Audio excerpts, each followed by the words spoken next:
ગુજરાતમાં કાળઝાળ ગરમીની પણ ધમાકેદાર એન્ટ્રી થઈ છે। 2 દિવસમાં તાપમાનમાં 4 ડિગ્રીનો વધારો નોંધાયો। 9 શહેરોમાં પારો 35 ડિગ્રીને પાર પહોંચ્યો છે, તો અમદાવાદ શહેરમાં ગરમીનો આકરો મિજાજ અનુભવાયો હતો। અમદાવાદનું તાપમાન 35.4 ડિગ્રી નોંધાયું, તો સાથે ગાંધીનગરમાં 30.8 ડિગ્રી જ્યારે 8 ડિગ્રી નોંધાયું હતું, પરંતુ એ વધીને 34.8 ડિગ્રી થઈ ગયું। બપોરના સમયે રસ્તાઓ પર સુમસામ ભાસી રહ્યા હતા। ઉનાળાની શરૂઆતમાં જ શહેરીજનો પરેશાન થઈ ગયા છે।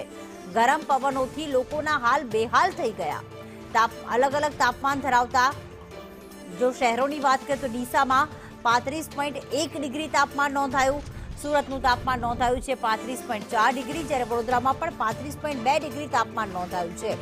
અમરેલીમાં 35.9 અને રાજકોટમાં પણ 35.9 ડિગ્રી તાપમાન નોંધાયું, જ્યારે આ તરફ સુરેન્દ્રનગરમાં 35 ડિગ્રી અને કેશોદમાં 35.3 ડિગ્રી તાપમાન નોંધાયું છે।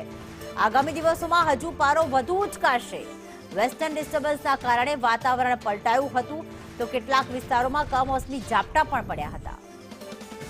ગઈકાલે રાજ્યભરમાં દિવસનું તાપમાન નીચું ઉતર્યું હતું।